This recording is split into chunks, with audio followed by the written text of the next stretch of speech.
Astaghfirullah. Bismillahirrahmanirrahim. Assalamualaikum warahmatullahi wabarakatuh.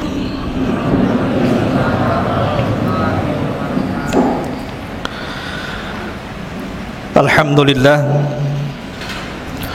salatu wassalamu ala rasulillah wa ala alihi wa sahbihi wa mawalah, wa la hawla wa la quwata illa billahi wa ba'du. Alhamdulillah, di malam hari ini, di malam Ahad, kita bisa berkumpul di Masjid Jabal Uhud. Dan insyaallah di malam hari ini kita akan mengadakan pengajian, karena sudah lama juga saya hampir 2 bulan tidak memberikan tausiah khususnya kepada santri-santri Jabal Uhud dan umumnya kepada masyarakat, karena juga ada musibah jatuh. Dan alhamdulillah di malam hari ini dengan izin Allah Subhanahu wa taala kita bisa duduk bersama untuk thalabul ilmi kembali. Dan tema di malam hari ini harusnya khususnya santri, tadi saya anjurkan membawa Al-Quran, tetapi mungkin panitianya lupa tadi, karena malam ini kita akan membahas tentang satu kisah yang paling baik di dalam Al-Quranul Karim. Ma'asyiral muslimin yang dimuliakan Allah Subhanahu wa taala, tentu tidak ada kisah yang lebih baik dalam Al-Quran melebihi kisahnya para nabi dan rasul. Di dalam surah Yusuf, tepat pada ayat yang ketiga, Allah Subhanahu wa taala berfirman, "Nahnu naqussu 'alaika ahsanal qasasi bima auhayna ilaika hadzal Qur'an." Kami menceritakan kepadamu ya Muhammad kisah yang paling baik dengan mewahyukan Al-Quran kepadamu. Sebagian para ulama berselisih pendapat, dari sekian kisah para nabi dan rasul, mana kisah yang paling baik dari seluruh kisah para nabi dan rasul di dalam Al-Quranul Karim? Ada yang mengatakan bahwa kisah terbaik dalam Al-Quran adalah kisahnya Nabiullah Adam alaihi salatu wassalam, karena memang Adam adalah bapa pertama manusia. Ada juga yang mengatakan bahwa kisah terbaik dalam Al-Quran adalah kisah Ibrahim, karena Ibrahim adalah bapaknya para nabi, di mana setelah diutusnya Ibrahim tidak ada para nabi dan rasul kecuali dari keturunan Ibrahim. Ada yang mengatakan bahwa kisah terbaik dalam Al-Quran adalah kisahnya Nabi Musa.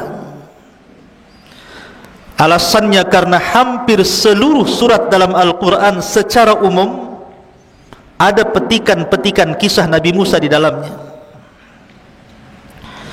Tetapi ada juga yang mengatakan bahwa kisah terbaik dalam Al-Quran, dan ini yang paling kuat wallahu alam, adalah kisahnya Nabi Yusuf alaihi salatu wassalam.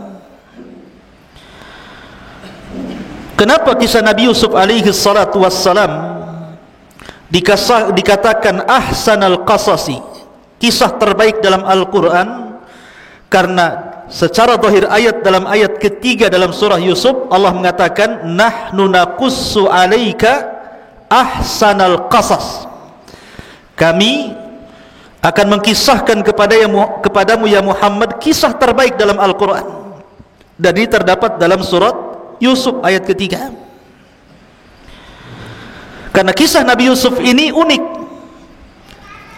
Pada awal kisah bercerita tentang mimpi, pertengahan kisah mimpi lagi, dan akhir kisah mimpi lagi. Jadi awal, tengah, akhir cerita mimpi. dan tidak ada pada nabi-nabi yang lainnya. Walaupun ada beberapa kemiripan antara kisah Nabi Musa dengan kisah Nabi Yusuf alaihi salatu wassalam. Di antaranya adalah Nabi Musa alaihi salatu wassalam hidup di istana. Nabi Yusuf juga sama hidup di istana. Musa di istana Fir'aun, sementara Yusuf di istananya seorang pejabat tinggi Mesir namanya Al-Aziz. Kemudian yang kedua, Nabi Musa terpisah dengan ibunya, dan Nabi Yusuf alaihi salatu wassalam terpisah dengan siapa? Dengan bapaknya Yakub. Kemudian juga Nabi Musa alaihi salatu wassalam yang mengangkat anak siapa?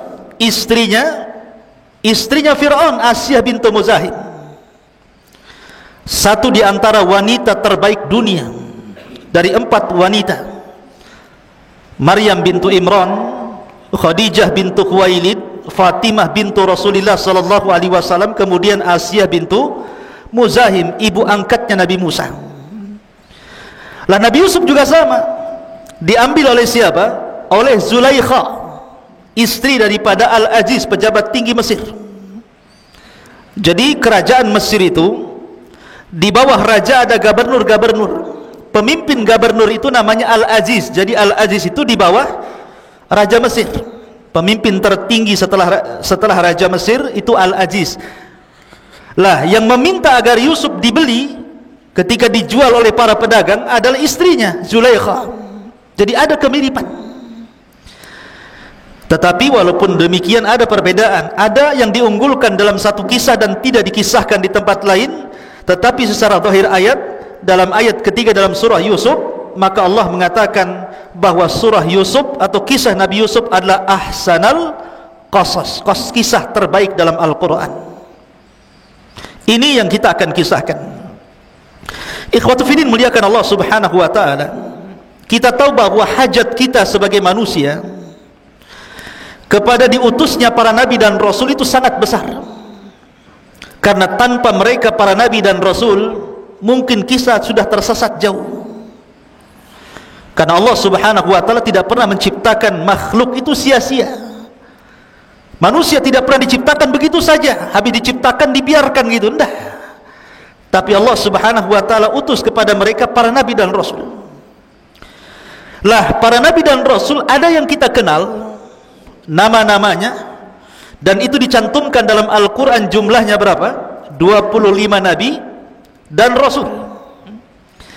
15 ataupun 18 nama nabi-nabi dan rasul itu tertera dalam surah Al-An'am, dan 7-nya tertera di beberapa surat dalam Al-Quran. Jadi jumlahnya 25 nabi dan rasul. Semua disebut secara nama, tapi bukan berarti nabi berjumlah 25 nabi dan rasul, tidak. Nabi itu banyak. Makanya Allah subhanahu wa ta'ala mengatakan wa minhum, dan di antara mereka ada yang kami kisahkan, tetapi di antara mereka juga ada yang kami tidak kisahkan. Makanya ketika Abu Dzar, seorang sahabat Rasul, bertanya kepada Nabi SAW, kam adadul anbiya, berapa jumlah para nabi?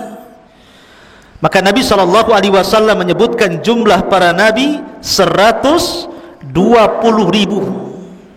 tetapi jumlah Rasul hanya 315.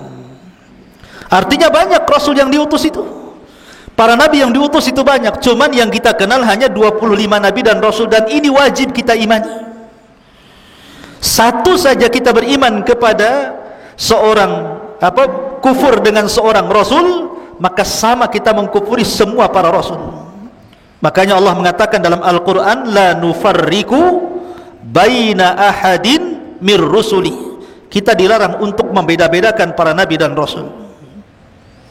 Ma'asyiral muslimin yang dimuliakan Allah Azza wa Jalla, lah di dalam 25 nabi dan rasul itu ada rasul-rasul pilihan yang disebut dengan ulul azmi minar rusul. Dan ulul azmi itu dimulai daripada siapa? Nabi Nuh alaihi salatu wassalam, kemudian Ibrahim alaihi salatu wassalam, kemudian Nabi Musa alaihi salatu wassalam, kemudian Nabi Isa alaihi salatu wassalam, dan yang terakhir ditutup oleh kenabian Nabi kita Muhammad sallallahu alaihi wasallam. Itulah ulul azmi. Lah yang pertama Rasul diutus siapa? Nabi Nuh. Nuh adalah Rasul pertama, karena sebelumnya belum ada Rasul. Nabi Adam bukan Rasul, dia Nabi. Kemudian setelah Adam ada Syith, dia bukan Rasul, dia Nabi. Setelah Syith ada namanya Idris, dia bukan Rasul, dia Nabi. Rasul pertama barulah Nuh alaihi salatu wassalam. Itulah Rasul pertama. Lah setelah Nuh alaihi salatu wassalam kemudian diutus kepada kaum yang tersebar kesyirikan pertama di permukaan bumi ini. Kemudian kaumnya dibinasakan kecuali Nuh dan orang-orang yang di perahunya. Maka kemudian setelah Nuh meninggal, dibangkitkan sebuah kaum yang disebut dengan Ad. Diutus kepada mereka siapa? Nabi Hud. Setelah Hud, kemudian bangkitlah sebuah kaum namanya Thamud. Diutus kepada mereka siapa? Nabi Saleh. Setelah itu tidak dijelaskan apakah Allah mengutus para nabi dan rasul setelah mereka ataukah tidak, sampai diutusnya siapa? Nabi Ibrahim alaihi salatu wassalam. Lah Ibrahim inilah yang disebut dengan Abul Anbiya, bapaknya para nabi. Karena Allah takdirkan setelah Ibrahim diutus alaihi salatu wassalam, tidak ada nabi dan rasul kecuali keturunan Ibrahim. Lah Ibrahim inilah kemudian punya anak yang melahirkan para nabi. Pertama Ismail, dari keturunannya tidak ada jadi nabi kecuali Nabi kita Muhammad sallallahu alaihi wasallam. Kemudian yang kedua Nabi Ishak. Lah Nabi Ishak ini barulah kemudian lahir dari Ishak siapa? Yakub, yang disebut dengan Israel, yang nanti keturunan Nabi Yakub disebut Bani Israel. Lah Yakub ini keturunannya banyak melahirkan para nabi. Dia memiliki putra 12 dari berapa? Dari 4 istri. Nabi Yakub ini dari 4 istrinya lahir 12 putra-putranya. Salah satunya Nabi Yusuf yang kita akan ceritakan. Kemudian Binyamin. Lah dari keturunan Lawa, salah satu putra Nabi Yakub itu banyak ribuan para nabi lahir. Para nabi lahir luar biasa. Ya, jadi nabi itu bukan 25 nabi dan rasul, tapi banyak. Dan semuanya kembali kepada nasab Nabi Ibrahim alaihi salatu wassalam. Dan Ibrahim itu memiliki keistimewaan luar biasa. Bagaimana tidak? Anaknya dipersembahkan untuk kurban, badannya dipersembahkan untuk dibakar, kemudian hartanya dipersembahkan untuk ikramud dhaif, memuliakan tamu, dan hatinya hanya diberikan kepada Allah subhanahu wa ta'ala. Idh qala lahu rabbuhu aslim qala aslamtu li rabbil alamin. Itulah ucapan Ibrahim. Lah Ibrahim inilah yang melahirkan Ishak, kemudian melahirkan Yakub. Dari Yakub inilah lahir Nabi Yusuf. Makanya Yusuf itu disebut Ibnul Karim, ya, wabnu Ibnil Karim, wabnu Ibni Ibnil Karim. Anaknya dari orang yang mulia, dari orang yang mulia, dari orang yang mulia. Kenapa? Karena seluruh keturunannya para nabi. Dia nabi Yusuf alaihi salatu wassalam, bapaknya Nabi Yakub alaihi salatu wassalam, kakeknya Nabi Ishak alaihi salatu wassalam, kakek keempatnya Ibrahim. Semua para nabi. Makanya surat Yusuf ini ikhwan, asbab nuzulnya kenapa sampai diturunkan? Karena surat Yusuf ini termasuk surat yang awal-awal turun. Jadi ada seseorang datang ke Mekah sebelum hijrah Nabi sallallahu alaihi wasallam, bercerita di hadapan para sahabat macam-macam cerita. Cerita ini, cerita itu, macam-macam cerita diceritakan. Akhirnya para sahabat ini mengadu kepada Rasulullah dan mengatakan, "Ya Rasulullah, ceritakanlah kepada kami kisah terbaik, sebagaimana orang itu bercerita banyak cerita dari luar." Maka Nabi SAW terdiam sampai Jibril kemudian datang, kemudian menurunkan surah Yusuf. Lah ketika Nabi SAW kemudian diturunkan surah Yusuf, Maka para sahabat mendengar dengan seksama dan takjub dengan kisah Nabi Yusuf ini. Lah orang-orang Yahudi di Madinah, ketika mendengar Nabi SAW menceritakan tentang kisah Nabi Yusuf yang merupakan wahyu Al-Quran, mereka menangis. Kenapa? Karena mereka teringat dengan nabi-nabi mereka. Dari sini menunjukkan bahwa Islam itu bukan agama komunitas, tapi Islam itu agama universal. Artinya menyeluruh, bukan hanya untuk orang Arab, tapi untuk seluruh manusia. Inna arsalnaka illa rahmatan lil alamin. Ma'asyiral muslimin yang dimuliakan Allah Azza wa Jalla. Taib, untuk supaya tidak memperpanjang waktu, kita akan masuk pada kisah Nabi Yusuf alaihi salatu wassalam. Bagaimana kisahnya? Kisah Nabi Yusuf ini, ikhwan, lengkap diceritakan dalam Al-Quran. Sangat menakjubkan, karena hampir semua sisi diceritakan dalam kisah ini. Banyak pelajaran, khususnya antum para santri. Ma'asyiral muslimin yang dimuliakan Allah Azza wa Jalla, kisah Nabi Yusuf ini dimulai dengan mimpi. Saya katakan dari awal tadi, dimulai dengan mimpi, pertengahannya mimpi, dan akhirnya juga mimpi. Ketika Nabi Yusuf alaihi salatu wassalam di usia 10 tahun, Nabi Yusuf alaihi salatu wassalam bermimpi, dan mimpinya diceritakan kepada bapaknya. Coba yang mau mushaf para akhwat, di dalam surah Yusuf ayat yang keempat, Allah katakan, idh qala Yusuf li abi ya abati inni ra'aitu ahada asyara kawkaban wasyamsa wal qamara ra'aituhum li sajidin. Ingatlah ketika Yusuf berkata kepada ayahnya Yakub, wahai ayahku, sesungguhnya aku bermimpi melihat 11 bintang, matahari dan bulan. Kulihat semua mereka sujud kepada aku. Ikhwatu fiddin, tentu yang dimaksud sujud di sini bukan sujud ibadah, karena tidak boleh sujud ibadah kecuali diberikan kepada Allah. Yang dimaksud sujud di sini sujud ta'zim, penghormatan. Sama ketika Nabi Adam alaihi salatu wassalam di hadapan para malaikat, Allah katakan, usjudu li Adam fasajadu illa iblis. Sujudlah kepada Adam, maka seluruh malaikat sujud kepada Adam kecuali iblis.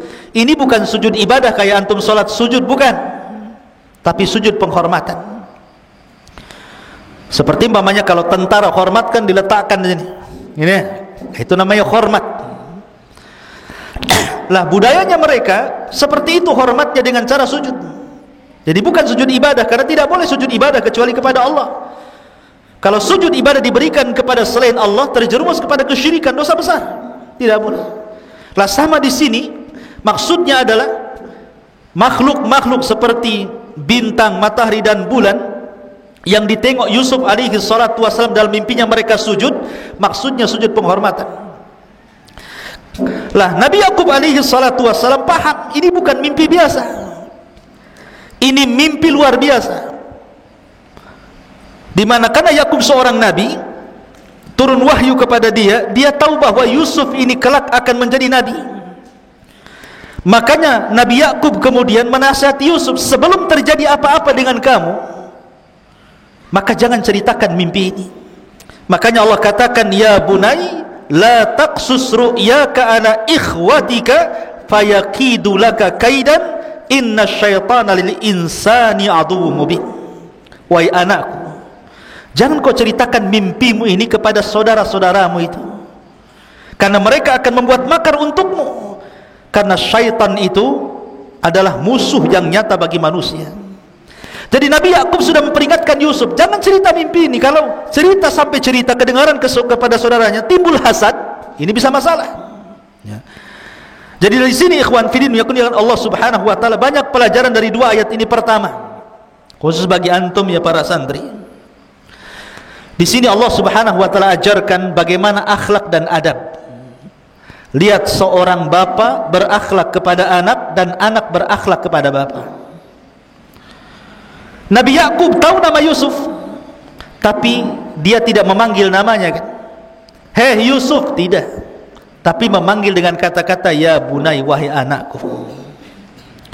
Begitu juga Nabi Yusuf tahu nama bapaknya Yakub, tapi tidak menyebut wahai bapak Yakub, tidak, tapi dengan mengatakan ya abati, wahai bapakku. Inilah yang diajarkan Ibrahim alaihi salatu wassalam. Ibrahim tahu bapaknya kafir, Azar itu kafir. Bukan hanya kafir, dia pemahat patung, dia penjual patung, mengajak orang menyembah patung. Tapi Ibrahim ketika berdialog dengan bapaknya, dia tidak pernah mengatakan ya Azar, dia mengatakan ya abati, wahai ayahku, wahai ayahku. Ini adab, ikhwan. Tidak boleh seseorang memanggil nama, ya, ini adab anak kepada bapak dan bapak kepada anak. Begitu juga seorang santri kepada gurunya. Antum sudah tahu mungkin nama ustadznya, Ustadz Soleh, Ustadz Maulana, Ustadz Iqbal, Ustadz macam-macam, sudah tahu namanya. Tapi jangan kemudian disebut nama ya Ustadz. Nah, seperti itu, ya, wahai guruku, itu adab namanya. Walaupun hanya berbincang-bincang, mungkin ustadznya tidak ada, bincang-bincang sama kawan gitu, payah itu Pak Soleh itu, nggak boleh begitu, ya. Tetapi aduh gimana ustadz ini, ustadz siapa, Ustadz Soleh gitu. Begitu, ya, itu adab namanya. Antum jangan kemudian sekesal apapun seorang santri kepada gurunya, tetap ada adab dalam penyebutan itu. Makanya kenapa para ulama itu apabila menyebutkan dalam kitab-kitab mereka karya-karya para ulama yang sudah wafat, selalu mereka akan memberikan di ujung namanya kata-kata rahimahullahu ta'ala, semoga Allah merahmatinya. Apabila dia masih hidup, maka akan diberikan doa di ujung namanya hafidhahullahu ta'ala, semoga Allah menjaganya. Itu adab namanya. Kita berdoa kepada orang yang berjasa, kepada orang tua, kepada guru. Begitulah yang diajarkan para nabi kepada kita. Makanya di sini kita lihat dalam surah Luqman, Luqman ketika menasihati anaknya, ya bunai la tusyrik billah, dia tidak menyebut namanya wahai Luqman, tidak, karena ini bentuk adab, bentuk akhlak maksudnya. Kemudian yang kedua, pelajaran yang kedua, di sini Nabi Yakub kemudian mengatakan kepada Nabi Yusuf alaihi salatu wassalam, apabila antum semuanya diberikan sebuah kabar gembira, kenikmatan dari Allah subhanahu wa ta'ala. Memang Allah mengatakan fa bi ni'mati rabbika fahaddits, dengan nikmat Allah ceritakan nikmat itu. Tetapi bukan berarti semua nikmat harus diceritakan. Kalau seandainya memunculkan orang-orang yang hasad, makanya di sini Allah mengatakan, hai anakku, jangan ceritakan mimpimu, ini mimpi baik, sebab itu nanti akan menjadikan saudara-saudaramu membuat makar kepadamu. Kalimat kaidun makar, ya, tentu makar yang paling besar, tidak ada makar melebihi makar Allah. Allah lah zat yang paling tinggi makarnya. Lah setelah itu kemudian makar yang paling bahaya adalah makar yang ditimbulkan orang hasad. Makanya kenapa dalam surah yang pendek, Qul a'udzu birabbin nas, Qul a'udzu birabbil falaq, di ujung ayat mengatakan min syarri hasidin idza hasad, karena makarnya orang hasad itu bahaya. Ustaz, apakah ada sesama santri saling hasad? Banyak. Hasad gara-gara makanan, rebutan makanan, kan itu, gara-gara makanan musuhan. Hasad karena kecerdasan. Kalau hasadnya baik nggak apa-apa, ya Allah saya ingin si anu pintar sekali ya Allah, gitu, nggak apa-apa. Tapi kalau hasadnya menghilangkan kenikmatan orang, itulah yang kita disuruh berlindung kepada Allah subhanahu wa ta'ala, min syarri hasidin idza hasad. Baik, kemudian setelah Nabi Yusuf alaihi salatu wassalam bermimpi, diceritakan mimpinya kepada ayahnya dan ayahnya wanti-wanti, jangan ceritakan kepada saudaramu ya, nanti saudaramu akan membuat makar. Kita tahu bahwa Nabi Yakub ini, ikhwan, memiliki berapa istri tadi? Saya katakan empat istri. Lah di antara salah satu dari 4 istri itu ada namanya Rahil. Nama istri Yakub itu ada namanya Rahil. Rahil inilah ibu daripada Nabi Yusuf dan Binyamin. Jadi Nabi Yusuf dan Binyamin itu satu kandung, dari ibu yang sama dan bapak yang sama. Adapun saudara-saudaranya lain bapak, lain ibu satu bapak.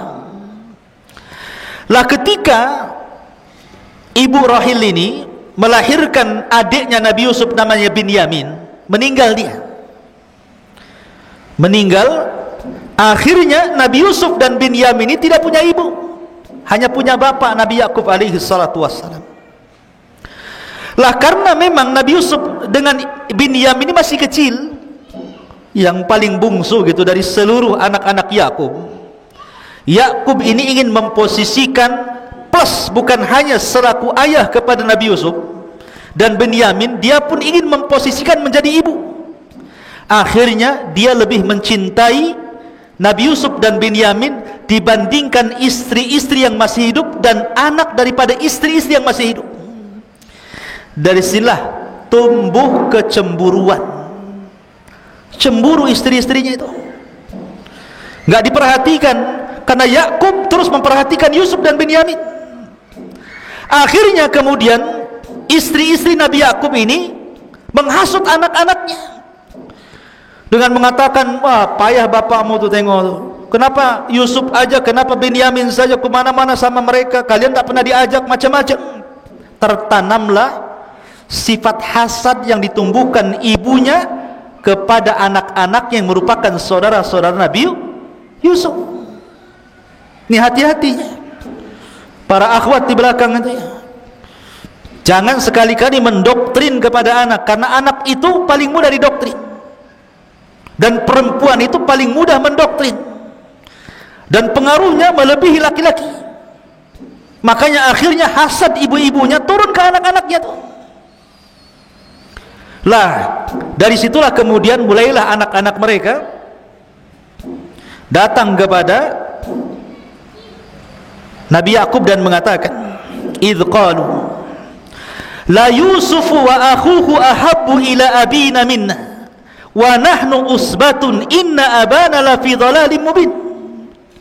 Ketika mereka saudara-saudara Yusuf berkata, sungguh Yusuf dan saudaranya Binyamin lebih dicintai ayah daripada kita, padahal kita adalah satu kelompok yang kuat. Sungguh ayah kami berada di atas kesesatan yang nyata. Lihat, Nabi Yakub seorang nabi, bagaimana mungkin dikatakan sesat?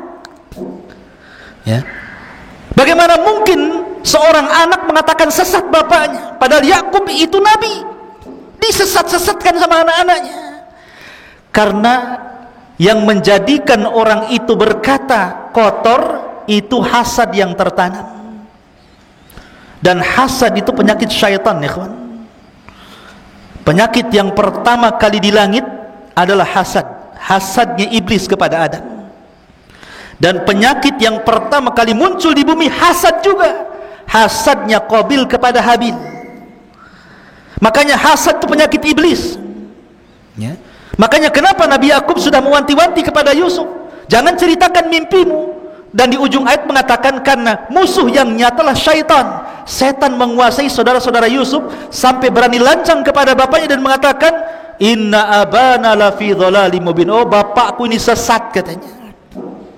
Berani mengatakan sesat karena hasad ya. Ma'asyiral muslimin yang dimuliakan Allah Azza wa Jalla, lihat bahaya hasad di sini. Bahaya hasad iblis kepada Adam apa? Menjadikan Adam terusir dari sorga kan? Menjadikan iblis dilaknat sampai kiamat. Kemudian hasadnya Qabil kepada Habil mengakibatkan apa? Pembunuhan Habil di tangan Qabil, dan itu pembunuhan pertama di permukaan bumi. Adapun hasad saudara-saudara Yusuf kepada Yusuf, lihat Allah sebutkan dalam Al-Quran surah Yusuf ayat ke-9, uqtulu Yusuf awit rahuhu ardan yakhlu lakum wajhu abikum wa takunu min ba'dihi qauman salihin. Bunuhlah Yusuf, satu, atau buanglah dia ke sebuah tempat agar perhatian ayah tertumpah kepadamu, atau yang ketiga, setelah itu kamu menjadi orang-orang yang baik. Jadi pertama suruh dibunuh, yang kedua suruh dibuang. Yang ketiga apa? Ada yang berakal di antara anak-anak Yakub ini. Qala qailun minhum la taqtulu Yusuf. Janganlah bunuh Yusuf. Wa alquhu fi ghayabatil jub. Kita masukkan aja ke sumur. Yaltaqithu ba'dus sayyarati in kuntum fa'ilin. Biar nanti ada orang-orang musafir datang, mudah-mudahan diambil mereka, kemudian dibawa mereka pergi. Lihat, akibat hasad. Pertama, ide pembunuhan. Bunuh saja Yusuf itu. Kemudian yang kedua, ide pembuangan. Kemudian yang paling ringan, idenya apa? Dimasukkan ke sumur. Semua bicara tentang nyawa. Dibunuh jelas menghilangkan nyawa. Dibuang ke padang pasir bisa kematian karena kehausan. Dibunuh, dilemparkan ke sumur, bisa saja di sumur ada ular, ada kalajengking, ada macam-macam kan. Makanya Allah mengatakan ghayabatil jub.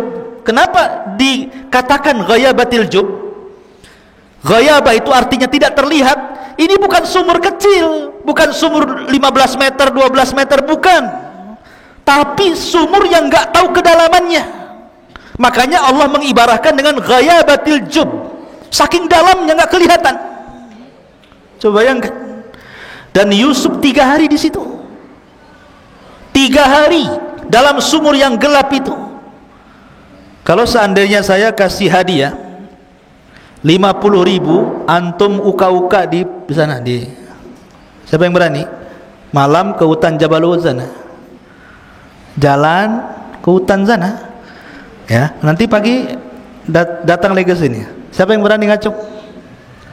Ustadz kasih 50.000, saya tambah 100.000, tambah aja 500, tambah 1 juta. Nggak ada yang ngacung. Ustadznya lah. Coba, itu loh di hutan ini. Yusuf udah sumurnya di hutan, masuk lagi ke dalam sumur itu. 3 hari 3 malam dalam kegelapan itu. Anak umur 10 tahun. Yusuf ketika dimasukkan itu usianya berapa? 10 tahun itu. Subhanallah. Tetapi dalam riwayat, ketika Yusuf berada di sumur itu, karena itu pilihan terakhir saudara-saudaranya, mereka tidak jadi membunuh, mereka tidak jadi membuang, dan mereka memasukkan Yusuf ke sumur. Di dalam sumur itu Jibril datang. Selama 3 hari Jibril bolak-balik datang. Kemudian menenangkan Nabi Yusuf dalam sumur itu usia 10 tahun, dan menceritakan tentang bahwa Yusuf, nanti kamu sebentar lagi setelah 3 hari ini akan ada orang yang mengambil. Kemudian nanti akan dijual, kemudian akan hidup di istana, kemudian akan dirayu perempuan, kemudian akan dipenjara, kemudian akan ini, akan itu. Semua diceritakan Jibril tentang kehidupan Yusuf ke depan sampai meninggal. Jadi Yusuf sudah tahu gambaran nih setelah keluar dari sumur apa yang akan terjadi, karena Jibril sudah mengilhamkan kepadanya, ya. Makanya dia membuat tenang Yusuf di dalam sumur tadi. Ma'asyiral muslimin yang dimuliakan Allah Subhanahu wa taala. Allah Subhanahu wa taala mengatakan kisah tentang bagaimana Yusuf dimasukkan ke dalam sumur. Qalu ya abana ma laka la ta'manna ala Yusuf wa inna lahu lanasihun.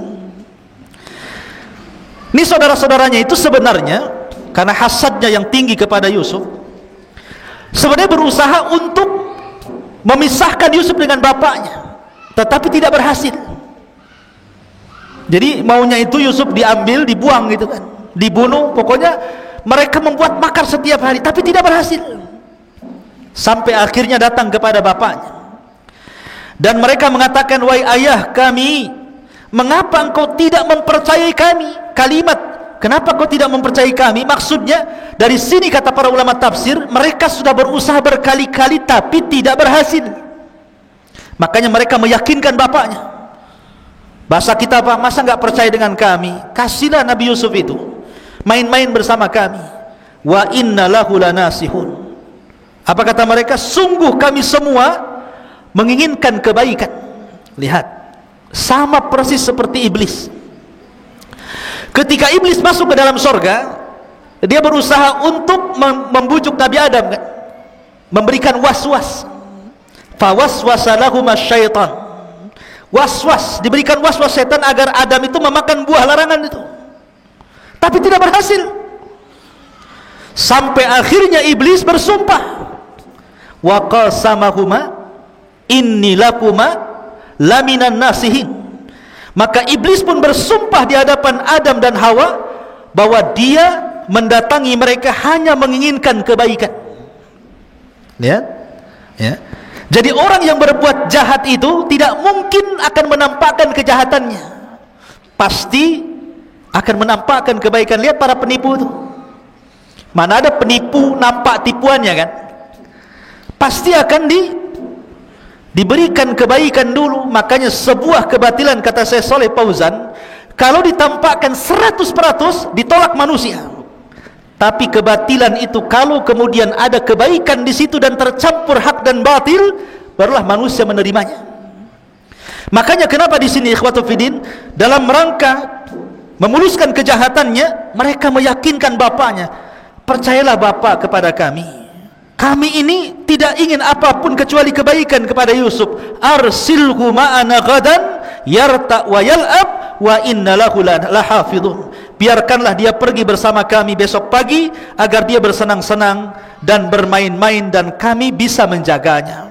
Jadi diyakinkan bapaknya itu. Sampai akhirnya bapaknya luluh. Mulailah kemudian mereka membawa Nabi Yusuf alaihi salatu wassalam bermain-main. Lah ketika itulah mereka merencanakan. Dari ketika itu mereka berangkat 11 orang. Karena Benyamin masih kecil, tidak diajak. Lah yang 10 orang ini membuat makar di tengah padang pasir. Bagaimana mencelakakan Nabi Yusuf alaihi salatu wassalam. Dan ketika itu saya katakan Yusuf alaihi salatu wassalam berusia berapa? 10 tahun.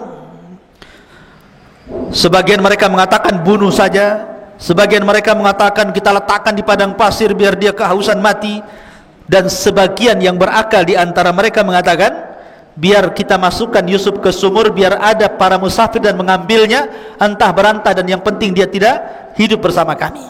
Artinya di sini akhirnya sepakat seluruh saudara-saudaranya mengambil yang paling ringan. Di sinilah ada sebuah kaidah usul fikih, akhafu dhararaini, mengambil yang paling kecil madaratnya.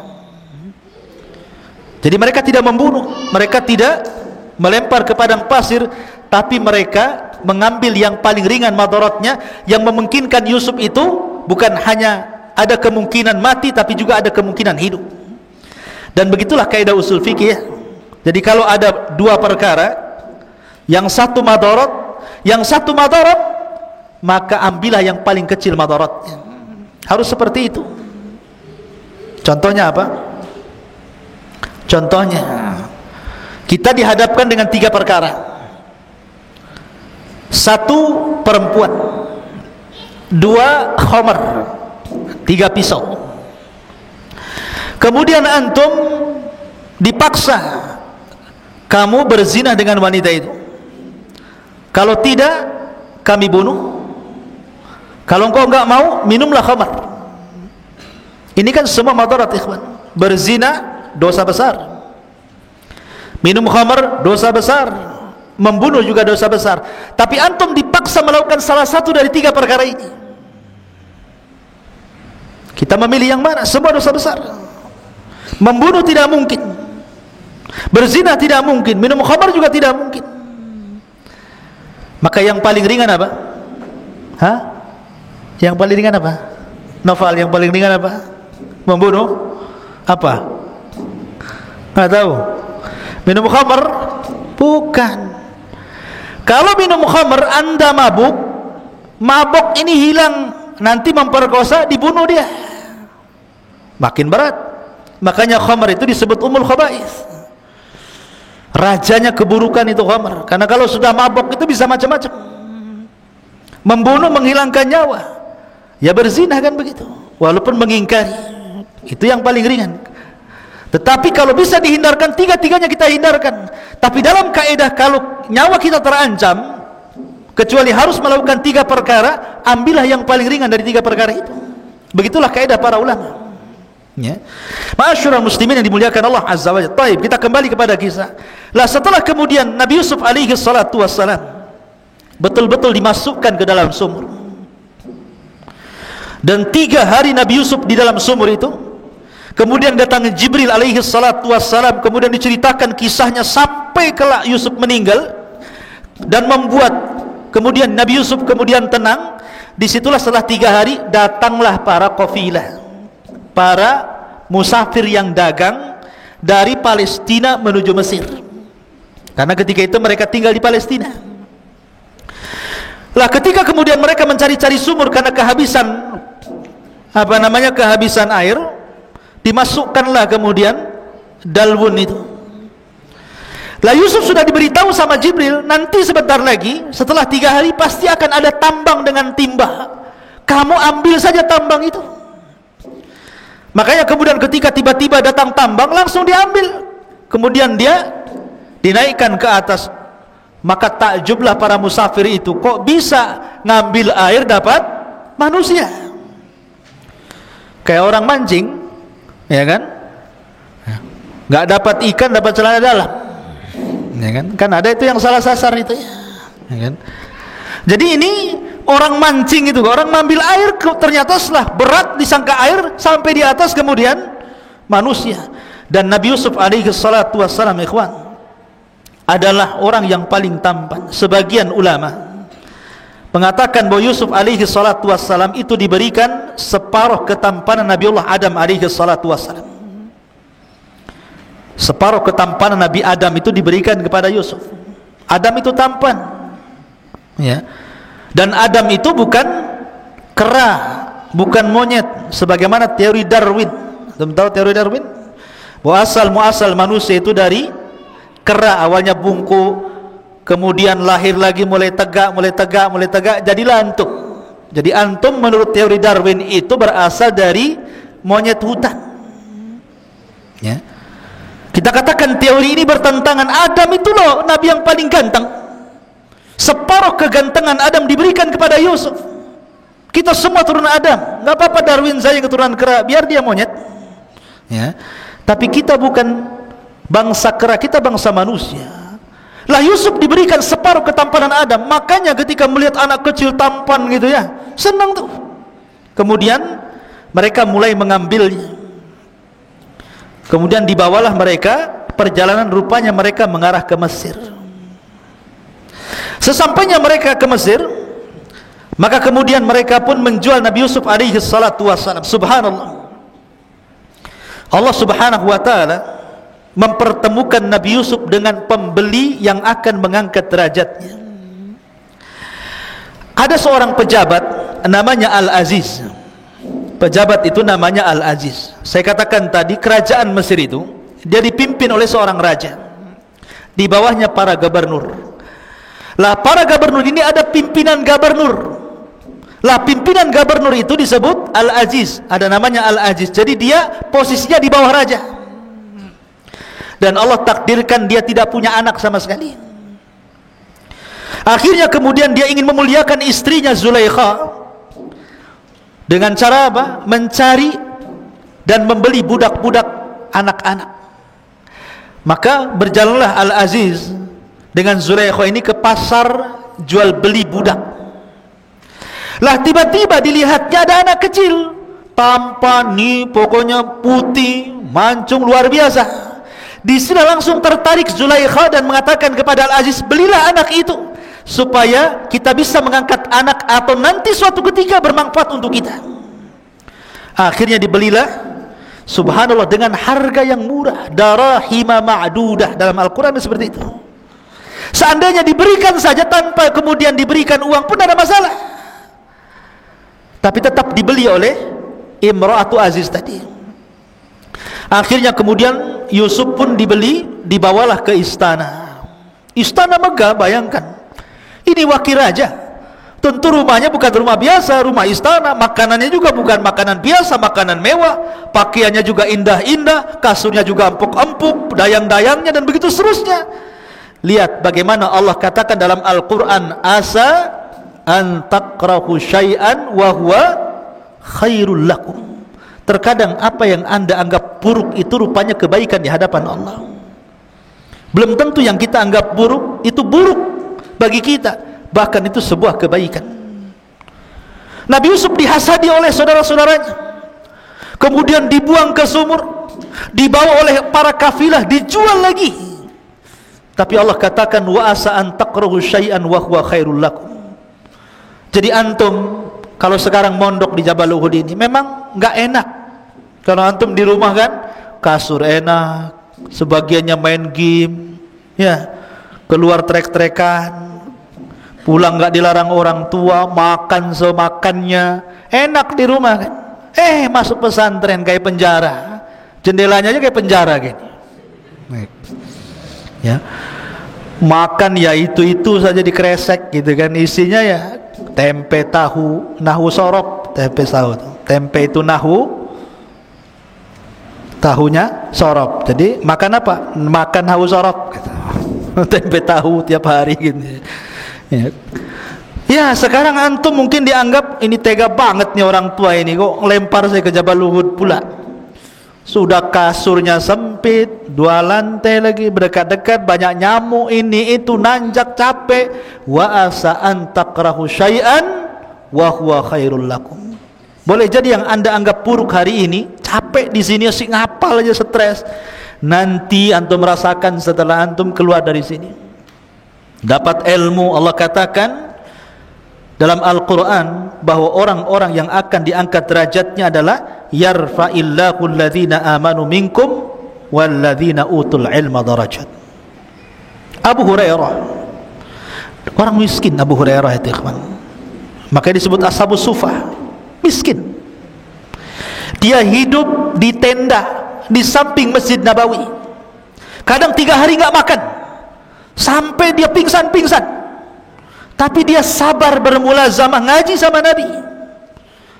Akhirnya dia cerdas dan Allah berikan anugerah hafalan yang luar biasa yang tidak pernah lupa, dan dia menjadi salah satu dari sahabat yang al-mukthiruna fil hadithi Rasulillah, sahabat yang paling banyak meriwayatkan hadis Nabi sampai kepada kita. Siapa yang tidak kenal Abu Hurairah? Setelah kemudian Rasul meninggal, dia diangkat jadi gubernur, hartanya banyak, namanya melambung. Sampai dia meninggal pun disebut-sebut namanya, an Abi Hurairah radhiyallahu an Abi Hurairah radhiyallahu an. Siapapun yang membaca hadis Nabi dalam bab apa saja ada Abu Hurairah di situ. Dalam bab air ada Abu Hurairah di situ disebut. Dalam bab tayamum, dalam bab wudu, dalam bab salat, dalam bab zakat, dalam bab apa saja Abu Hurairah ada di situ. Meriwayatkan hadis Nabi SAW. Wa asa an takrahu syai'an wa huwa khairul lakum. Terkadang yang antum anggap buruk hari ini nanti akan jadi sebuah kebaikan di akhir nanti. Jadi sabar dalam menimba ilmu itu perlu kesabaran. Kita kembali, kemudian Nabi Yusuf alaihi salatu wasalam hidup di istana Al-Aziz. Barulah dia merasakan hidup yang sangat enak, makan enak, tidur enak, macam-macam, diberikan pendidikan, sampai akhirnya Yusuf pun tumbuh dewasa, hidup selama 10 tahun bersama keluarga Aziz dengan Zulaikha itu. Jadi ketika masuk sumur umur 10 tahun, kemudian hidup di istana Al-Aziz 10 tahun, sekarang Yusuf usianya menginjak 20 tahun, sudah ganteng, sudah anak muda. Rupanya Zulaikha apa ini? Setelah Yusuf kemudian makin dewasa, ya, tidak sebagaimana kecintaan Zulaikha ketika Yusuf masih kecil, kecintaan seorang ibu kepada anak. Tapi setelah dia dewasa, karena bukan anak kandung tapi seorang budak yang dirawat menjadi anak angkat, tumbuh rasa cinta seperti seorang anak muda kepada seorang gadis, atau sebaliknya, malah dia suka, mau selingkuh bahasanya. Lah Nabi Yusuf alaihi salatu wassalam ketika itu berusaha untuk menolak, berkali-kali Zulaikha itu merayu Yusuf, tapi Yusuf pemuda yang afif, menjaga dirinya. Nabi SAW bersabda, sab'atun yudhilluhumullahu fi dhillihi yawma la dhilla illa dhilluh. Ada 7 golongan yang akan mendapatkan naungan arsy Allah di hari yang tidak ada naungan kecuali naungan Allah. Salah satunya apa? Rajulun da'athu imra'atu dhata jamalin. seorang laki-laki yang ditawarkan wanita yang cantik, penuh dengan karisma, kemudian mengajak berzina, tapi laki-laki mengatakan inni akhafullah, saya takut kepada Allah. Dia hindari perzinahan. Begitulah anak-anak muda yang menjaga diri. Yusuf ini seorang musafir, jauh dari keluarganya. Biasanya kan seorang musafir, kalau kita lihat di Batam ini kan banyak para perantau. Ada yang dari Jawa, ada yang dari Sumatera, Kalimantan, macam-macam, satu Indonesia tumblak di Batam ini. Seorang yang merantau itu biasanya lebih berani, karena jauh dari keluarga. Dia harus mengadu nasib. Makanya kalau para perantau itu jadi jahat-jahat sekali, kalau jadi baik-baik sekali. Kenapa dia bisa berbuat jahat? Karena jauh dari orang tua, jauh dari kampungnya. Kalau dia berbuat jahat, orang kampung tidak tahu, orang tuanya tidak tahu, ya. Artinya Yusuf ini kalau diajak berzina dengan wanita istri pejabat yang sangat cantik Zulaikha ini, memungkinkan, karena dia seorang musafir, jauh dari keluarga, orang nggak tahu siapa dia di situ. Tapi Yusuf dianugerahi oleh Allah Subhanahu wa taala jiwa yang afif, yang menjaga diri. Makanya ketika Zulaikha itu mengundang Yusuf ke kamarnya, kemudian berusaha, kemudian oleh Zulaikha dikunci seluruh pintu dan jendela. Bayangkan, tidak ada satupun jendela dan pintu kecuali dikunci. Kemudian Zulaikha membuka bajunya dan menawarkan diri. Tapi Yusuf mengatakan, ma'adallah, aku berlindung kepada Allah. Kalau bukan karena burhan dari Allah, tentu aku akan terjerumus kepada perbuatan yang sangat dahsyat fitnahnya ini. Ikhwan, ada yang mengatakan Nabi Yusuf alaihi salatu wassalam ketika itu melihat patung. Jadi ada patung di rumah Zulaikha itu, karena ketika itu orang Mesir menyembah patung, ya. Lah patung itu tersingkap dari tutupnya. Jadi ada penutup, kemudian tersingkap penutupnya. Dia malu. Sebenarnya Yusuf itu secara naluri laki-laki, dia pengen juga. Siapa yang tidak pengen? Ya. Dihadapkan kepada wanita yang sangat cantik, nalurinya itu pengen. Makanya Allah mengatakan wa hammat bihi wa hammat biha. Artinya wanita itu pengen Yusuf, Yusuf pun sebenarnya dalam hatinya kepengen. Tapi ketika dia melihat patung itu, Yusuf malu. Padahal itu Tuhannya orang Mesir. Kalau dia malu kepada patung itu saja, maka dia lebih malu kepada Allah Subhanahu wa taala. Dari situlah kemudian dia lari menghindar Zulaikha, kemudian dia lari kepada pintu. Sampai di pintu, rupanya Zulaikha menarik pakaiannya, sobek dari belakang. Ketika sobek, Allah takdirkan suaminya datang. Jadi ketika ditarik dari belakang itu, prek gitu ya, rupanya suaminya datang. Persis ketika pengambilan baju kemudian sobek dari belakang itu. Bayangkan ikhwan, kamar itu tidak ada yang memiliki kunci kecuali suami istri, ya. Jadi ketika Zulaikha menarik baju kemudian sobek dari belakang, suaminya membuka pintu. Kagetlah suaminya. Lah ketika kaget, heboh. Maka Zulaikha berusaha kemudian menuduh Nabi Yusuf bahwa dia yang merayu dirinya. Lah ketika itu ada seorang jariyah pembantunya. Dia bawa anak kecil belum balik, usia di bawah 10 tahun. Tiba-tiba anak kecil ini berbicara dan mengatakan kepada Al-Aziz, lihat robekannya. Kalau seandainya robekannya dari depan, maka Yusuf pendusta dan wanita itu benar. Tapi kalau sobekannya dari belakang, maka wanita itu dusta, Yusuflah yang benar. Itu anak kecil tuh bisa ngomong begitu, ya. Maka dilihat rupanya robekan dari belakang. Maka tahu di sini yang salah siapa? Imra'atu Aziz. Tapi karena suaminya masih sayang dengan Imra'atu Aziz ini, dengan istrinya, maka dia hanya mengatakan kepada Yusuf, wahai Yusuf, asrif anni, inna kaidahunna azim. Yusuf, pergi kamu cepat, ya. Sesungguhnya tipu daya mereka para wanita itu besar. Makanya rusaknya para ulama Bani Israel itu karena perempuan. Itu pula yang kemudian Nabi SAW mengatakan, inna asyadda fitnati Bani Israel minan nisa. Maka kemudian Yusuf pun pergi. Rupanya cerita ini, cerita di dalam kamar ini menyebar kepada ibu-ibu pejabat. Kalau di polisi itu kebayangkarinya lah ya. Ibu-ibu bayangkari. Ya, pejabat-pejabatnya itu kan mesti kan ada komunitasnya tuh kan. Kalau ibu-ibu pejabat kan ada komunitasnya. Ya, kalau ibu-ibu di desa juga adalah komunitas tukang gibah, tukang rumpi itu kan ya, di gubuk-gubuk tuh. Mesti orang kaya ya komunitasnya orang kaya. Lah, mereka punya komunitas, ibu ini, Zulaikha ini punya komunitas antara mak-mak tuh. Ada yang mengatakan jumlahnya 40 wanita.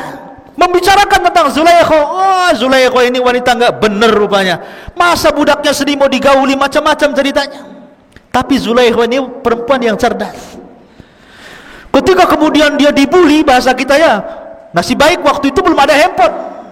Coba ada handphone di waktu itu, mungkin udah disebar itu di WhatsApp, di Google, di YouTube ya. Tapi zaman itu kan tidak tersebar, hanya tersebar di ibu-ibu pejabat saja.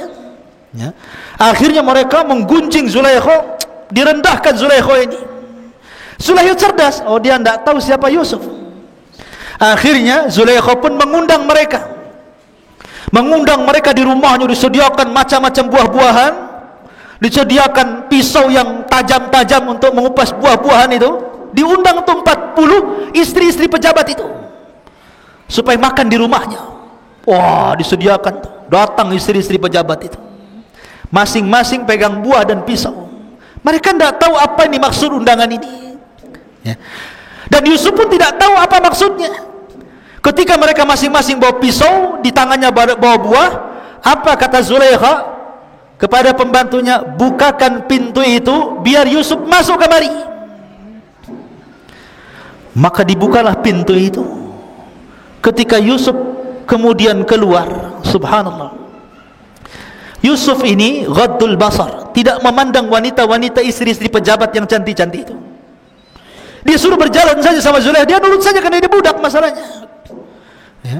Kalau enggak maka akan dihukum. Maka ketika kemudian para wanita itu melihat Nabi Yusuf alaihi salatu wassalam, maka mereka pun kemudian mengatakan falamma ra'ainahu akbarna wa qatta'na aydiyahun.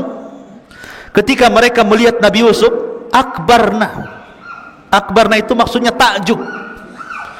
Takjub itu maksudnya Nabi Yusuf berjalan, tetapi matanya tidak pernah melihat mereka, dia hanya nunduk saja.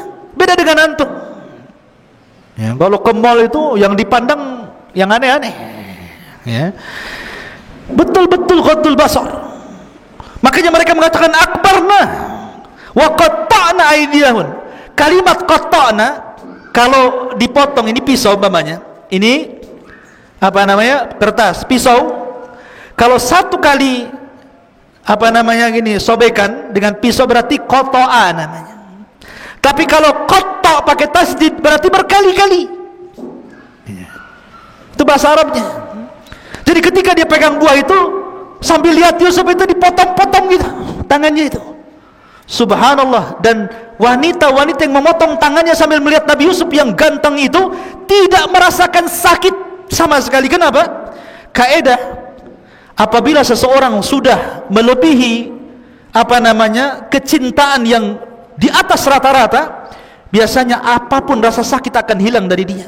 Seperti Bilal bin Rabah, sangat mencintai Allah dan Rasulnya, disiksa sekuat apapun dia tidak merasakan sakit. Dia hanya mengatakan ahadul ahad, ahadul ahad. Begitulah wanita itu. Dia melihat, tidak pernah melihat laki-laki ganteng yang paling ganteng. Bagaimana tidak? Yusuf diberikan separuh ketampanan Nabi Adam. Maka mereka mengatakan ma hadza basyarun in hadza illa malakun karim. Oh, ini bukan orang, ini malaikat katanya. Sampai mereka mengatakan seperti itu. Saking gantengnya enggak terasa memotong-motong tangannya sendiri. Lah disitulah kemudian baru Zulaikha tersenyum kepada mereka. Maka Zulaikha pun kemudian mulailah memaksa Yusuf agar melayani dirinya. Kalau tidak, saya akan penjarakan kamu. Tapi Yusuf tetap mengatakan as-sijnu ahabbu ilai, penjara lebih aku cintai daripada melakukan perzinahan. Maka akhirnya kemudian Yusuf pun, karena Zulaikha ini wanita cerdas, dia mengatur urusan. Ini wanita-wanita sudah terfitnah dengan Yusuf, sampai kemudian tangannya dipotong-potong. Maka para suami-suaminya ini berkumpul. Para suami-suami yang wanita-wanita terpotong-potong ini berkumpul. Kemudian mereka takut dengan Yusuf memfitnah istri-istri mereka. Akhirnya mereka sepakat untuk memenjarakan Yusuf. Lihat bagaimana kejahatan mereka. Bersepakat untuk memasukkan Yusuf ke dalam penjara. Maka akhirnya kemudian Yusuf pun dimasukkan ke dalam penjara atas ide Zulaikha, dan juga didukung oleh para suami-suami wanita itu, karena akan menjadi fitnah bagi para wanita. Maka dari sini kehidupan Yusuf berubah, ya, masuk lagi ke penjara selama 10 tahun. Lah ada kisah menarik. Raja itu punya zawak. Antum tahu zawak? Zawak itu dalam bahasa Arab, bahasa kita ini tukang nyicipin makanan, disebut zawak namanya. Jadi raja itu kan punya tukang masak sendiri, tukang pembuat minum sendiri. Kan sebelum masakan itu dikasih raja, ada yang cicipi, takut dikasih racun. Begitu juga minuman, kalau sebelum sampai kepada raja, maka tukang nyicipinya ini meminum dulu, takut diberi racun. Lah Allah takdirkan zawak ini meninggal dunia. Yang tukang nyicipi itu meninggal dunia. Kemungkinan meninggal dunia karena diracun. Dan racun itu kemungkinan ada pada makanan atau pada minuman. Akhirnya ditangkaplah pembuat makanan dan pembuat minuman itu. Lah itu bertepatan ketika Yusuf masuk penjara. Makanya Allah mengatakan dalam Al-Quran, dalam surah Yusuf itu, maka Yusuf masuk penjara bersama 2 anak muda. Masuk ke dalam penjara, ya. Akhirnya kemudian Yusuf masuk nih, 3 orang Nabi Yusuf dan 2 orang yang berkasus itu, karena berencana untuk salah satunya meracuni zawak tadi. Lah Allah takdirkan di penjara itu, ikhwan, akhirnya mimpilah salah satu dari mereka. Mimpi. Yang satu mimpinya aneh-aneh gitu kan, ya. Maka dalam Al-Quran dijelaskan bagaimana mimpinya 2 orang itu di hadapan Nabi Yusuf alaihi salatu wassalam. Ma'asyiral muslimin yang dimuliakan Allah subhanahu wa ta'ala,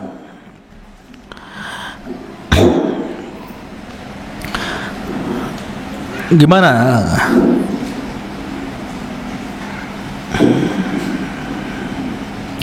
ayatnya? Siapa yang hafal mimpinya anak muda itu?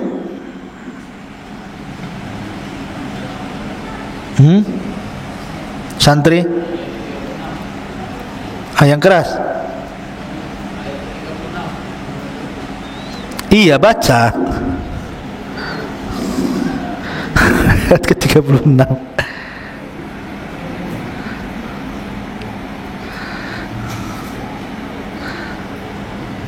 Hah?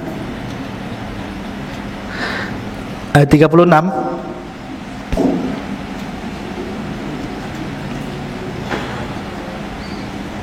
Baik, kita bacakan, ya. Di antara mimpinya, bukan 36, wa dakhala ma'ahu sijna fatayan, dan bersama Nabi Yusuf itu masuk pula 2 orang pemuda ke dalam penjara. Tadi saya sudah sebutkan kisah 2 pemuda ini, yang satu tukang buat roti, yang satu tukang buat minuman, karena tertuduh telah meracuni zawak tadi. Qala ahaduhuma, berkata salah satu dari keduanya, inni arani a'siru khamran, wa qala al-akhar inni arani ahmilu fawqa ra'si khubzan ta'kulu at-tayru minhu nabbi'na bi ta'wilihi inna naraka minal muhsinin. Sesungguhnya aku bermimpi memeras anggur, dan yang lainnya berkata aku bermimpi membawa roti di atas kepalaku, sebagiannya dimakan burung, berikanlah kepada kami takwilnya, sesungguhnya kami memandangmu termasuk orang yang baik. Maka Nabi Yusuf alaihissalam ini kan ahli takwil mimpi. Nabi Yusuf sudah tahu pasti salah satunya akan mati. Salah satunya akan mati nih. Karena salah satunya akan mati, maka Nabi Yusuf alaihissalam harus berdakwah supaya mereka masuk ke dalam agama Islam, agama Nabi Yakub, Nabi Ibrahim. Sebelum mati itu diislamkan dululah bahasanya. Makanya kemudian Nabi Yusuf alaihi salatu wasallam mulai berdakwah kepada mereka, wattaba'tu millata abai Ibrahim wa Ishaq wa Yaquba ma kana lana an nusyrika billahi min syai'in dzalika min fadlillahi alaina wa 'alan nas walakinna aktsaran nasi la yashkurun. Dan aku mengikuti agama nenek moyangku Ibrahim, Ishak dan Yakub. Tidak pantas bagi kami para nabi mempersekutukan sesuatu apapun dengan Allah. Itu adalah dari karunia Allah kepada kami dan kepada manusia semuanya, tetapi kebanyakan mereka bersyukur. Maka intinya Yusuf mengajak mereka untuk mentauhidkan Allah. Tapi memang tidak diceritakan dalam Al-Quran apakah keduanya masuk Islam atau tidak. Maksudnya mengikuti agama Yusuf atau tidak diceritakan.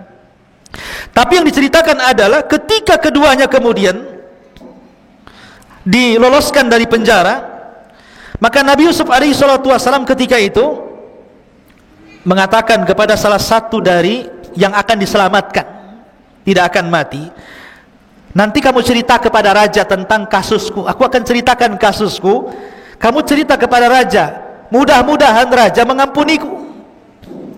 Maka yang ditakwil akan selamat itu, ya, saya akan ceritakan kalau sampai di istana. Akhirnya keduanya dipanggil.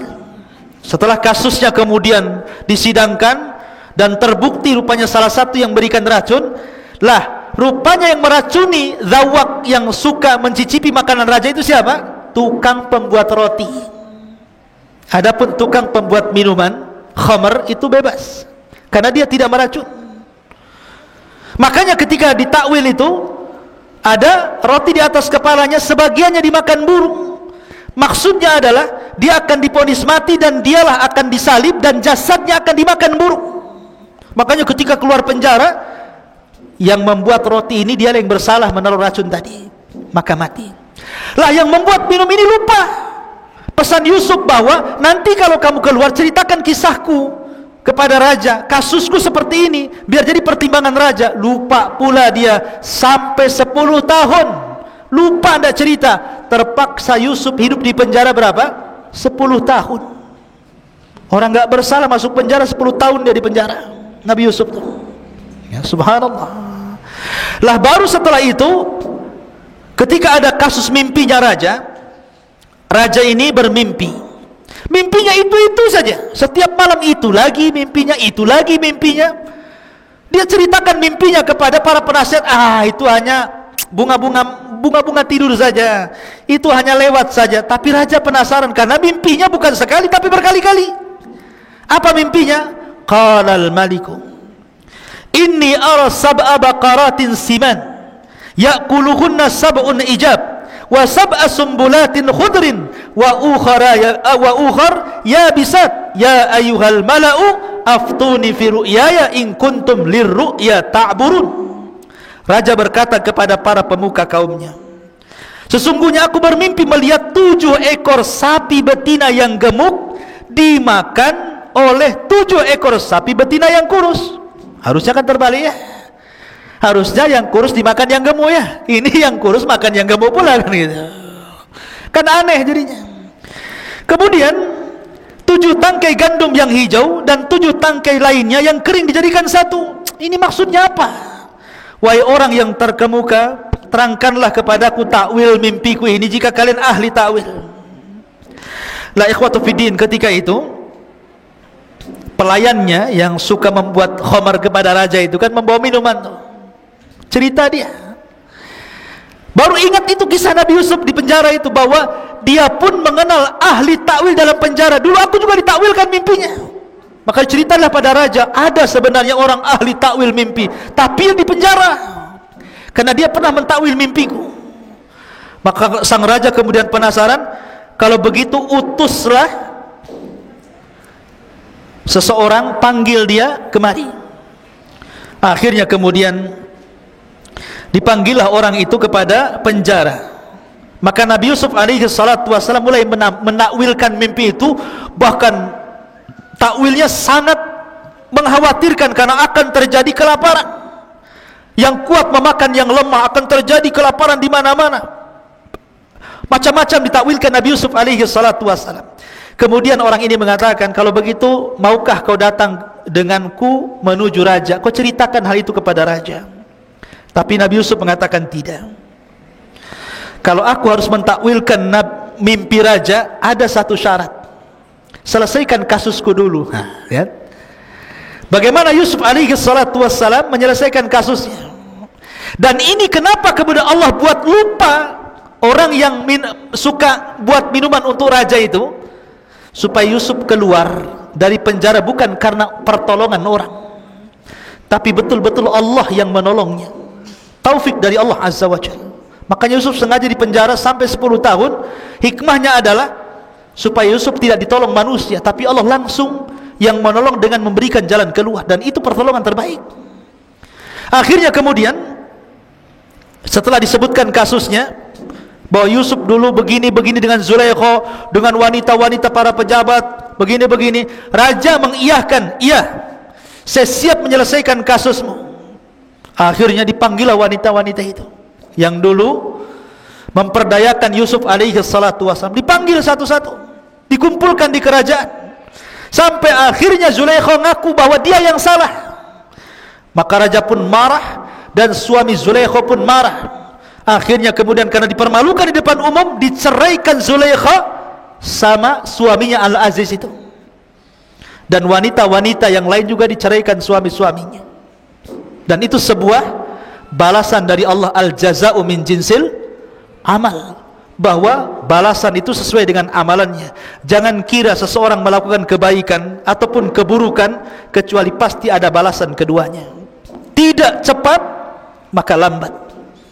Dan orang-orang yang berbuat zalim, balasannya akan disegerakan sebelum akhirat. Seperti kisah siapa? Az-Zahabi menceritakan kisahnya dalam kitabnya Al-Kabair.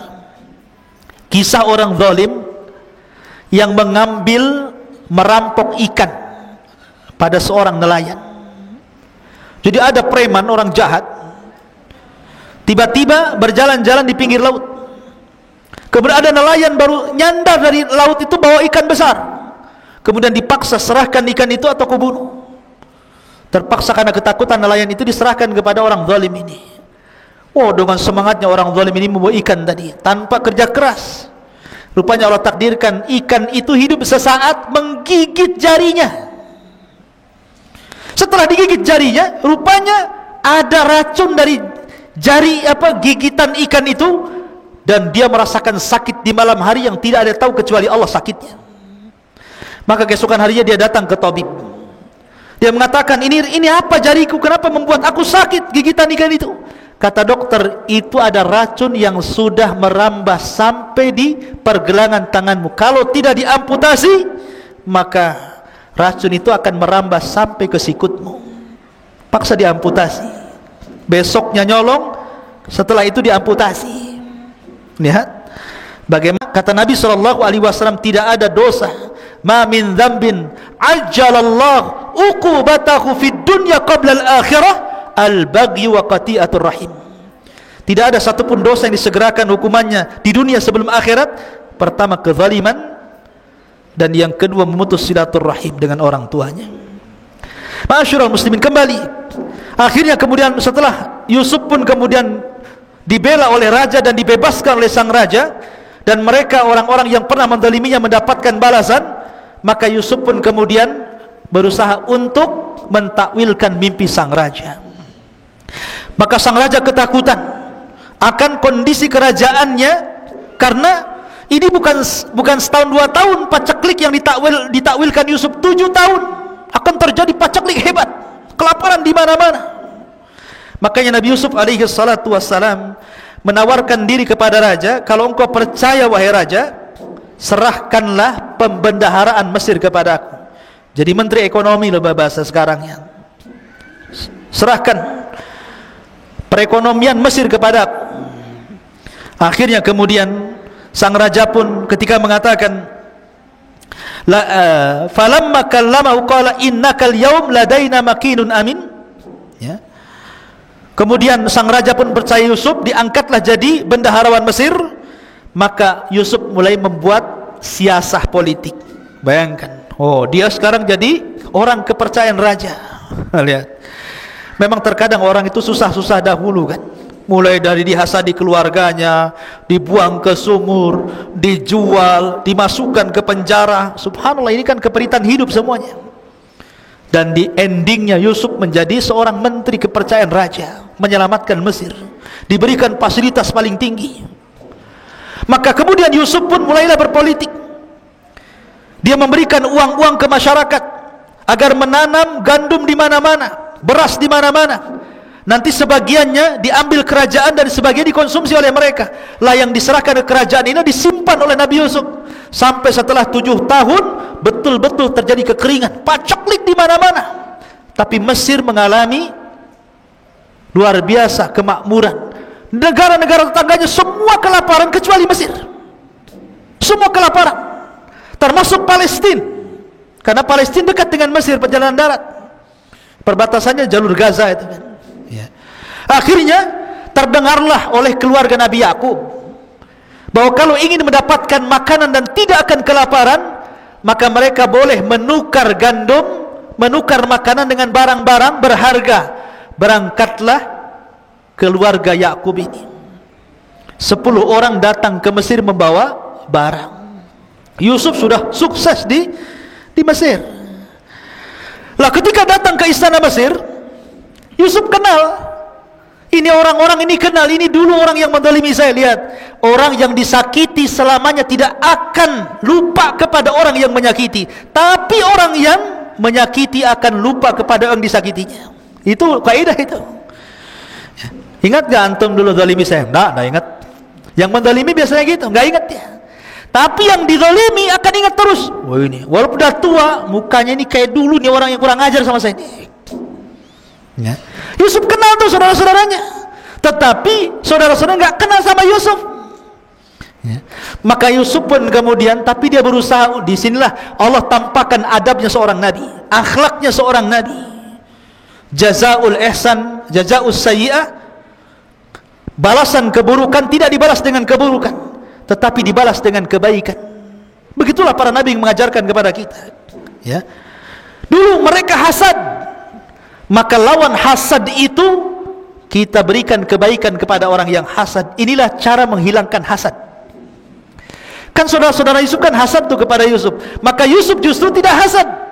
Jadi mereka akhirnya diberikan kan dalam kaedah pemberian penukaran barang itu satu unta satu karung gandum. Walaupun mereka banyak 10 unta, tetap dikasih satu unta, satu orang satu unta. Akhirnya mereka mengatakan, Yusuf nih mengatakan, berapa saudara kalian? Mereka mengatakan 11 orang. Loh kenapa cuma 10? Benyamin maksudnya saudaranya nggak dibawa. Kenapa cuma 10? Besok-besok kalau kamu datang, ajak yang ke-11-nya. Kalau engkau tidak ajak, kami tidak akan kasih gandum lagi. Untuk kebaikanku, kata Yusuf, nih gandumnya, setiap satu unta, satu karung, nih saya kembalikan semua barang berharganya. Tuh, baik kan? Udah nggak diambil barang berharganya, dikasih gandum lagi. Ya. Akhirnya pulanglah mereka. Sampai di Palestina berjumpa dengan Nabi Yakub. Nabi Yakub itu pantang makan yang haram, pantang makan pemberian orang, tidak mau dia. Ketika dia melihat gandum-gandum itu di atas unta, kemudian barang berharganya kembali, Yakub menolak, tidak mau. Ini harus dikembalikan nih. Saya tidak mau, kecuali kalau barang-barang berharganya memang sudah diterima oleh Mesir, mereka dapat makanan, nggak apa-apa. Ini enggak, makannya dikasih, barangnya dikembalikan. Kata Yakub, saya nggak mau makan kecuali ditukar dengan barang berharga. Akhirnya mereka mengatakan, tidak wahai ayahku. Mereka minta syarat, kalau kami harus kembali ke Mesir, adik kami Benyamin harus diajak. Kalau nggak lengkap 11, mereka akan menolaknya. Nabi Yakub teringat dengan Yusuf. Nabi Yakub teringat dengan Yusuf, nanti dimasukkan sumur lagi kan gitu ya. Dia takut karena di antara ujian Nabi Yakub itu salah satunya dia menangis karena sedih kehilangan Yusuf sampai buta. Setiap hari Yakub menangis karena tidak wajar kematian Yusuf, apalagi tahu Yakub ini Yusuf akan jadi nabi. Makanya dia sedih menangis, akhirnya buta, nggak bisa melihat.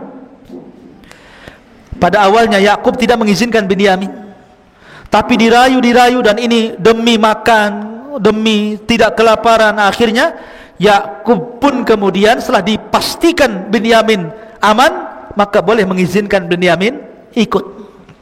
Berangkatlah mereka dengan Binyamin. Yang tadinya 11 unta jadi 10 unta jadi 11 unta, kan jadi banyak tuh karungnya. Setelah sampai di sana, Nabi Yusuf kenal dengan Binyamin. Binyamin tidak kenal dengan Yusuf. Akhirnya kemudian oleh Nabi Yusuf dipisahkan tuh dari kawan-kawannya, dimasukkan ke dalam kamar. Kemudian Yusuf baru bercerita bahwa dia adalah Yusuf. Wah, senanglah Binyamin karena berjumpa dengan saudaranya sudah lama, bertahun-tahun tidak berjumpa.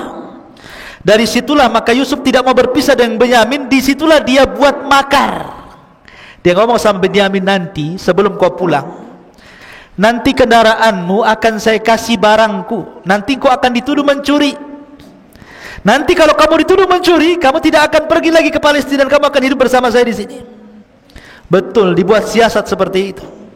Setelah barang-barangnya kemudian ditukar dengan gandum, kemudian orang-orang ini sudah mau kembali ke Palestina. Sebelum masuk sampai gerbang saja, para penjaga teriak, ada barang yang hilang, ada barang yang hilang, barangnya Malik hilang.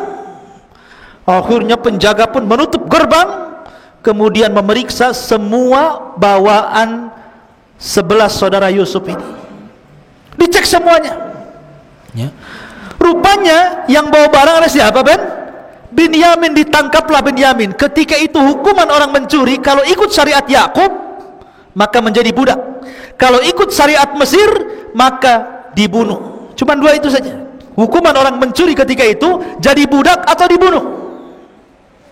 Ya, dan Yusuf mengikuti syariat Yakub. Akhirnya kemudian mereka pun meminta-minta agar jangan menahan Binyamin, karena mereka sudah berjanji kepada bapaknya untuk mengembalikan Binyamin. Ya, karena kan Nabi Yusuf bersiasat supaya mereka tahu ya bagaimana susahnya Nabi Yusuf dulu. Akhirnya terpaksa salah satu yang berakal dengan mereka mengatakan, ya sudahlah, berangkatlah kalian ke Palestina, yang 9 orang itu.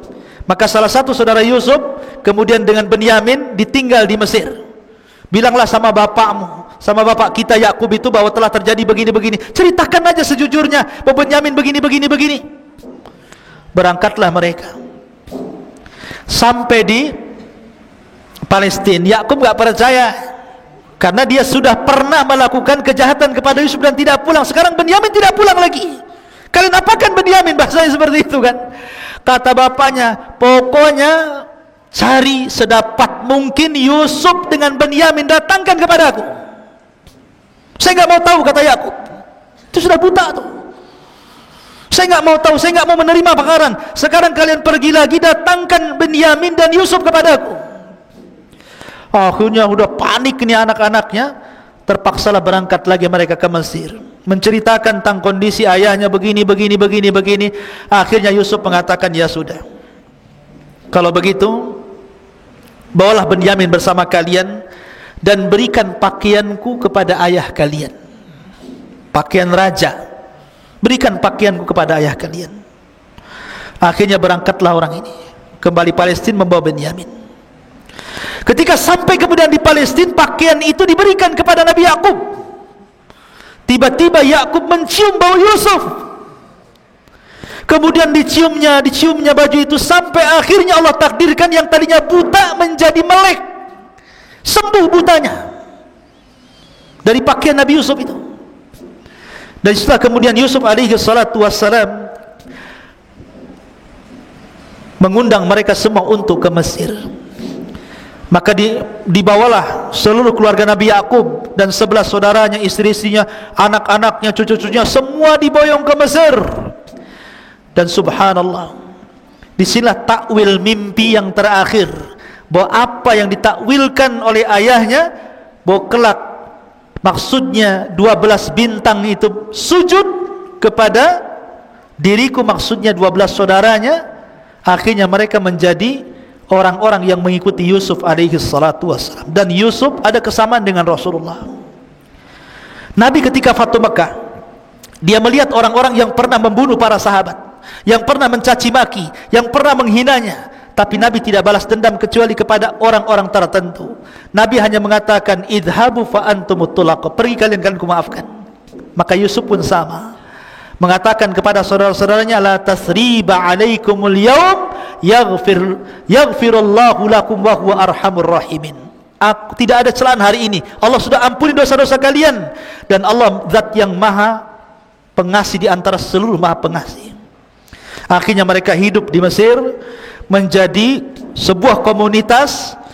Yakub pun kemudian meninggal dunia, maka lahirlah dari putra-putra Yakub keturunan Yakub, yang kemudian disinilah cerita berawal kisah Bani Israel.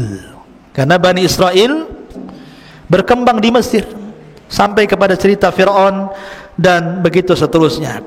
Itulah di antara kisah terbaik dalam Al-Quran, kisah Nabi Yusuf alaihi salatu wassalam. Sebagai gambaran kisah, antum bisa baca Al-Qurannya, nanti akan nyambung dengan kisah yang saya kisahkan. Dan mudah-mudahan kedepannya kita membuat kajian rutin, entah seminggu sekali, ya, membahas ilmu-ilmu penting supaya menjadi bekal antum ketika pulang berdakwah di masyarakat. Mudah-mudahan ada manfaatnya. Subhanakallahumma bihamdika asyhadu an la ilaha illa anta astaghfiruka wa atubu ilaik. Allahu ta'ala alam. Assalamualaikum warahmatullahi wabarakatuh.